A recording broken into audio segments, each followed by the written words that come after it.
Praise the lord. దేవునికి మహిమ ఘనత ప్రభావం కలుగునుగాక. ఈరోజు అనుదిన దేవుని వాక్యాన్ని చదువుకుందాం.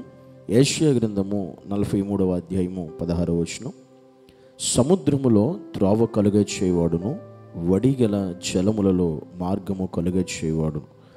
దేవుడి గురించి చెప్పండి, ఆయన సముద్రములో కూడా మార్గము కలుగ చేయవాడు అని దేవుని గురించి రాయబడిన మాట ఇశ్రాయేలు యొక్క జీవితంలో దేవుడు చేసిన కార్యాన్ని బట్టి ఇక్కడ మనకు అంటే సముద్రంలో కూడా ఆయన త్రోవ చూపించగలడు, సముద్రంలో కూడా ఆయన మార్గాన్ని చూపించగలడు. వాస్తవంగా సముద్రంలో ఎవరైనా మార్గం చూపించగలరా?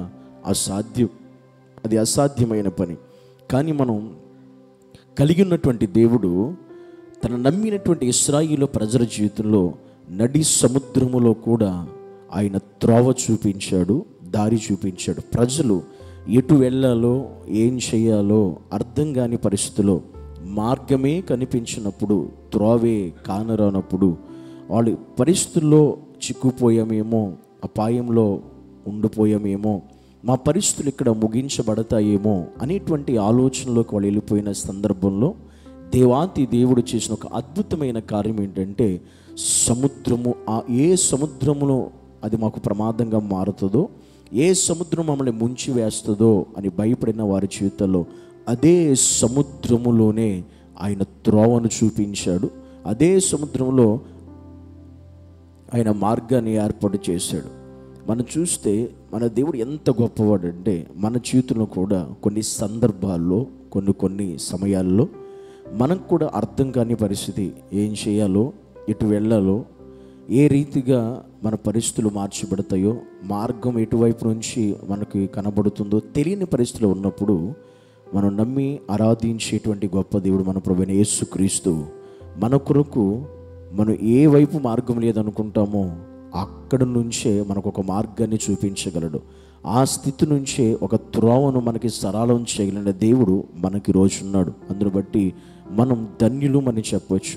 కనుక దేవుడు తన ప్రజల పక్షంగా ఎలాగైతే సముద్రంలో మార్గాన్ని త్రోవను చూపించగలిగాడో, నేటి దినాలలో మన అనుదిన జీవిత ఈ ప్రయాణంలో కూడా మనకు కూడా త్రోవ కానరానప్పుడు, సమస్యలు చుట్టుముట్టేసినప్పుడు, ఏం చేయాలో అర్థం కాని పరిస్థితిలో కూడా ఆయనే మనకి మార్గమై, ఆయనే మనకి త్రోవ ఉండి, ఆయనే మనకి మార్గాన్ని సరళం చేసి ఒక మార్గమై మనల్ని నడిపించి అద్దరికి చేర్చేటువంటి గొప్ప దేవుడుగా ఆయన మనకున్నాడు. అందుకే ఏ పరిస్థితిని బట్టి అయినా కూడా మనకి త్రోవ చూపించగలిగిన, మార్గం ఏర్పరచగలిగిన, నడిపించగలిగినటువంటి దేవుణ్ణి వైపే మనం చూస్తూ నడిచినప్పుడు, బ్రతికినప్పుడు, జీవించినప్పుడు ఆ దేవుడు మన పట్ల తన ఉన్నతమైన కార్యాలు, అద్భుతమైన కార్యాలు, ఆశ్చర్యమైన కార్యాలు దేవుడు చేయగలుగుతాడు. కానీ మనం ఆయన వైపు చూడాలి, ఆయన వైపు చూడాలి. ఆ సమస్య వైపు కాదు, ఆ పరిస్థితి వైపు కాదు, ఆ స్థితిగతుల వైపు కాదు. ఆయన వైపు చూసినప్పుడే నీకు మార్గం కనబడుతుంది, త్రోవ కనబడుతుంది. లేకపోతే మనకి కనబడే అవకాశం ఉండదు. కనుక దేవుని ఎదుట ఉన్న మనందరం కూడా ఆయన వైపు చూస్తే నీకు ఎలాంటి తెరవని మార్గమైనా తెరవబడుతుంది. ఎలాంటి మూసివేయని మార్గంలో నుంచి అయినా దేవుడు త్రోవను ఏర్పాటు చేయగలుగుతాడు. అటు కృప మన జీవితాల్లో కూడా దేవుడు అనుగ్రహించి మనకి తెరవబడని మార్గాలు, మూసివేడిన మార్గాలు, దిక్కు తెలియని పరిస్థితుల్లో కూడా ఆయనే మనకి మార్గం నడిపించే కృప అనుగ్రహించునుగాక. ఆమేన్. తండ్రి, నీకు వందనాలు, స్తోత్రాలు యేసయ్యా.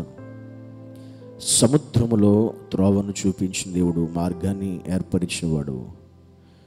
మా జీవితంలో కూడా నైనా నీవే మార్గమై మమ్మల్ని ముందుండి నడిపించి సహాయం చేసి కృప చూపించమని యేసుక్రీస్తు నామమును బట్టి ప్రార్థించి వేడుకుంటున్నాము తండ్రి.